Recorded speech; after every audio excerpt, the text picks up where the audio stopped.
EVM विरोधात महाविकास आघाडी आता आंदोलन उभारण्याची शक्यता वर्तवली जाते।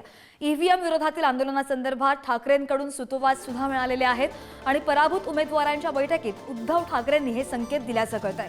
महाविकास आघाडी एकत्र येऊन ईव्हीएम विरोधात आंदोलन करण्याची शक्यता सुद्धा आहे आणि ठाकरेंच्या शिवसेनेसह शरद पवारांच्या राष्ट्रवादीच्या बैठकीत ईव्हीएम संदर्भात नाराजी व्यक्त करण्यात आली आहे। बालेकिल्ल्यामध्ये सुद्धा उमेदवार पराभूत कसा होतो, पराभूत उमेदवारांकडून असे सवाल उपस्थित होत आहेत।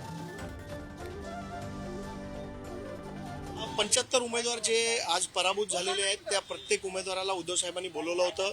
या प्रत्येक उमेदवाराकडनं झालेला त्यांच्या मतदारसंघातला घोळ उद्धव साहेबांनी जाणून घेतलेला आहे आणि प्रत्येक उमेदवाराचं म्हणणं एवढंच आहे की ईव्हीएमचा जो घोटाळा आहे आणि प्रत्येक मतदारसंघामध्ये ज्या पद्धतीने मतदान वाढलेलं आहे आणि ज्या पद्धतीने मतदानामध्ये तफावत दिसते त्याच्याबद्दल प्रत्येक मतदारसंघामध्ये व्हीव्हीपॅटची तपासणी करण्यासाठी आम्हाला सगळ्यांना फॉर्म भरायला सांगितले आणि 5% प्रत्येक पराभूत मतदारसंघामध्ये 5% व्हीव्हीपॅटची तपासणी करण्याचे अर्ज आज आम्ही सगळे दाखल करणार आहोत।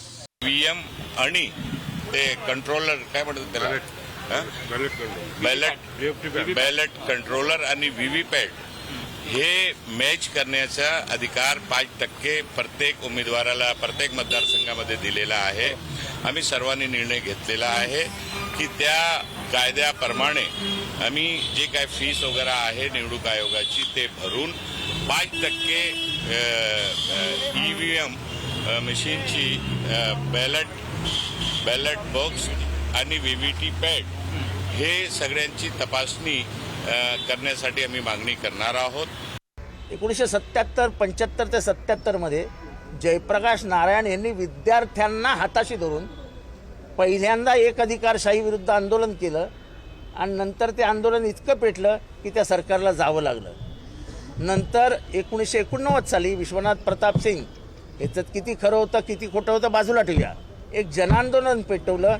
मला देशामध्ये एकमेव माणूस वाटतोय जो त्याग आणि संघर्षातनंच जन्माला आलाय त्यात शरद पवार, आणि मी उघडपणाने बोलून दाखवलं साहेब तुम्हाला यावेळेस जयप्रकाश नारायण यांची भूमिका घ्यावी लागेल। मी पहिल्या दिवसापासून सांगतोय की ईव्हीएमचा विरोध करा।